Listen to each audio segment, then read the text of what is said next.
5 seconds.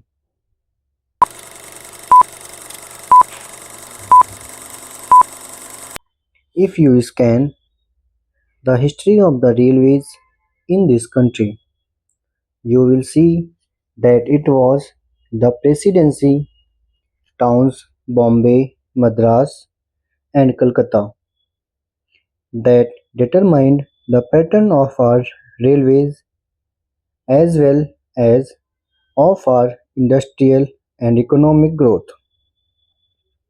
The British, when they landed in this country, established trading centers called forts in Chennai. It was Fort St. George's in Kolkata. It was Fort St. Williamson and in Mumbai.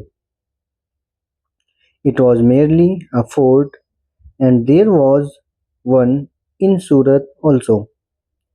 It is these trading establishments which determined the pattern of government, the pattern of administration, and every other pattern under the British regime. They constructed the railways, they established the industries, they located their armies with references to these three presidency towns. This idea of the presidency towns determining the pattern of our social structure, industrial advancement, and the system of our railways still persists. That is the mental lag that is hampering the vision of the Planning Commission, the Railway Board, and the Railway Ministry. Sir, once I happened to travel from London to Rome by train. Another time I had to travel from Moscow to Leningrad by train. Now here did I find on the continent of Europe lines of varying breadth. It is all a uniform gauge. So is it in Russia? It may be 6 feet there. In America, in every industrially advanced country, you find that the gauge is uniform. This very country which ruled us, namely the United Kingdom, had inside its border a uniform gauge, but they inflicted three systems of gauge on India. They thought that that would perpetuate what is called their domination, or in the negative sense, that it would impede the industrial and economic growth of India.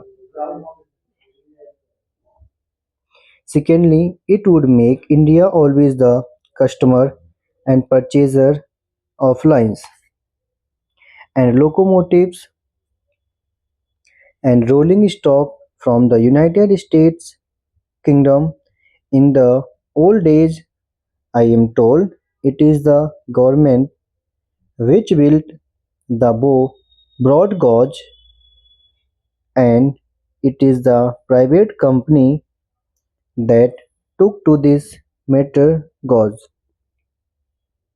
and the narrow gauge, though they may not have had the distinction of private and public sector in view. Then it now appears that what the so-called public sector then did has been good, and what the private sector then did has been to our disadvantage. I would appeal to these agencies to introduce a uniform gauge throughout India. In this connection, it will be interesting to note the talk of the Honorable Railway Minister about the schools, primary schools, higher secondary schools and high schools. For the Indian Railways, if you examine the previous speech of the Railway Minister and also the working report of the Railway Board, you will find that the same figure is repeated every year. I have examined the figures and I find that this year only 16 schools have been added. Out of 13 are primary schools, one is a higher secondary school and two are middle or high schools. Instead of saying that they have been able only to provide 13 primary schools were or one or two more high schools or higher secondary school. The same figure are repeated in the speech, although the Railway Board has all along been saying that education is the responsibility of the state and therefore the Railway Board does not own this responsibility. I would like to remind the Railway Minister about the agreement reached between the National Education Federation of Railwaymen and the Railway Board in the year 2013, according to which the Railway Board undertook to provide primary schools for the education of the children of railway employees.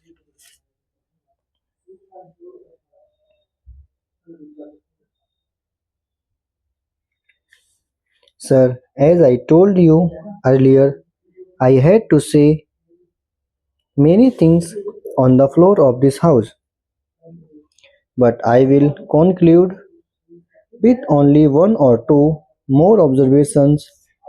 I will first deal with the labor relations on the Indian Railways. I slightly differ from my honorable friend when he quoted me as saying that the permanent negotiating machinery has completely failed. It is a fact that this machinery is not functioning satisfactorily at certain places. It has failed. There is no doubt about it.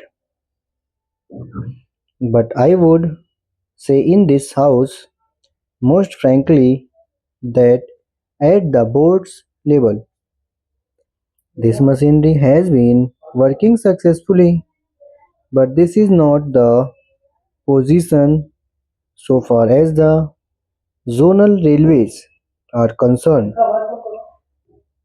I do not say that in all the zonal railways it is so, but in certain zonal railways and in most of the division of these railways it has failed. I was expecting that the railway minister would examine the working of the machinery in all the railways.